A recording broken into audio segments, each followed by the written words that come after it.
Do you wish to keep your prayer life from getting stale? Now, how do you do that? Well, I have a theory, and I think, because a lot of Catholic liturgical prayer is the same all the time, which is good. That's a sign of eternity, really.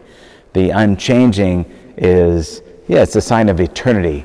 But even so, in our daily prayer life, in our personal prayer life, it's good to have variety. And sometimes people get stuck in a rut where they find some prayers they really like, they commit them almost to memory, they pray them every day, but over time it can get stale, and people might even abandon their prayer life because they get bored with it.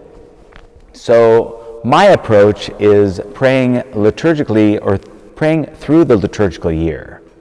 So praying different devotions through the liturgical year.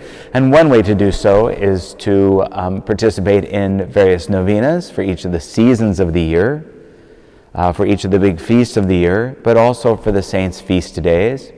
And then there are the fast days, the ember days, the rogation days, the processions, the consecrations, and all of these various devotions.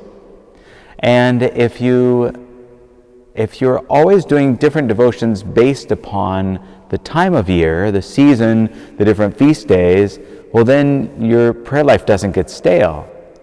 But at the same time, what I like about praying novenas, and this is why I encourage them in the parish here, what I like about novenas is that, if you pray a prayer just once, you don't really get to know the prayer. But after you've prayed it a few times, then you start to notice different phrases or words in the prayer, and you begin to make that prayer your own. And certainly by the 7th and 8th and 9th day, then that prayer takes on new meaning. It's not that you've committed it to memory, but you understand the prayer by then. And you can really give yourself to the prayer. And it takes several days, really. It takes several times of praying a prayer before you can really call it your own.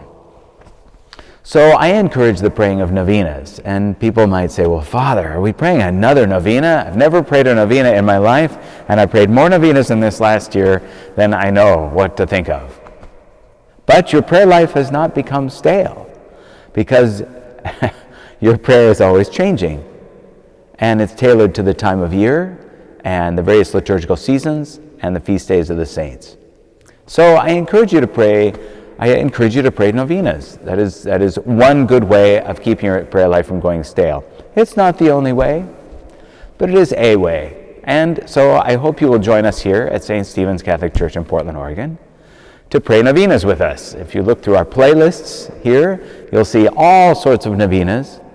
And the way that I like to do it is that each day of the novena, we either read from the writings of the saint, or that we read through the life story of a saint, or for instance, we read through the accounts of Marian apparitions, or we read through, articles of St. Thomas Aquinas in the Summa on the Epiphany, or on, the incarnation of Christ, or on various things.